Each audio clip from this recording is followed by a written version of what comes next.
ધાનેરામાં કિસાન મહાપંચાયતનું આયોજન રાષ્ટ્રીય કિસાન સંગઠનના નેજા હેઠળ મહાપંચાયતનું આયોજન કરાયું। બનાસકાંઠા અને વાવ થરાદના ખેડૂતો એકઠા થયા। તમાકુ પર 65% જેટલો ટેક્સ નાખતા રોષ પ્રવર્તી રહ્યો છે, ત્યારે ખેડૂતોને પૂરતા ભાવ ન મળતા ખેડૂતો દ્વારા વિરોધ પ્રદર્શિત કરવામાં આવ્યો।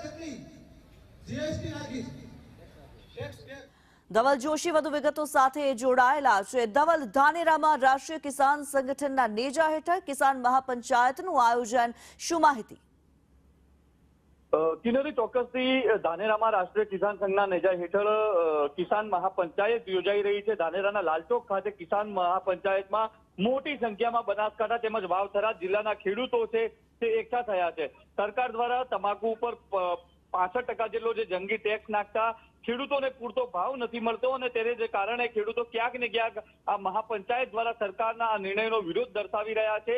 તો સાથે સાથે કમોસમી વરસાદમાં ચોમાસુ પાક નિષ્ફળ ગયો હોવા છતાં તેના જે સાચા ખેડૂતો છે તેમને નાણાકીય સહાય નથી ચૂકવાઈ તેવા ખેડૂતોના આક્ષેપ સાથે ખેડૂતોમાં ક્યાંક ને ક્યાંક રોષ ભભૂકી ઉઠ્યો છે। આજે ધાનેરાના લાલચોક ખાતે મોટી સંખ્યામાં ખેડૂતો એકઠા થયા છે।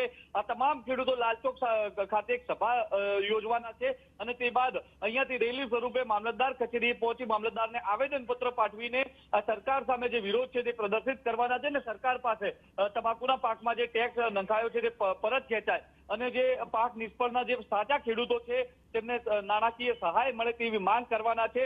જે પ્રકારે અત્યારે તો આ તમામ ખેડૂતો છે તે અત્યારે લાલચોક ખાતે એકઠા થયા છે। ખૂબ જ મોટી સંખ્યામાં ખેડૂતો છે અને આ તમામ ખેડૂતોમાં અત્યારે ક્યાંક ને ક્યાંક રોષ ભભૂકેલો જોવા મળી રહ્યો છે। કિન્નરી, જી ધન્યવાદ ધવલ આ માહિતી માટે।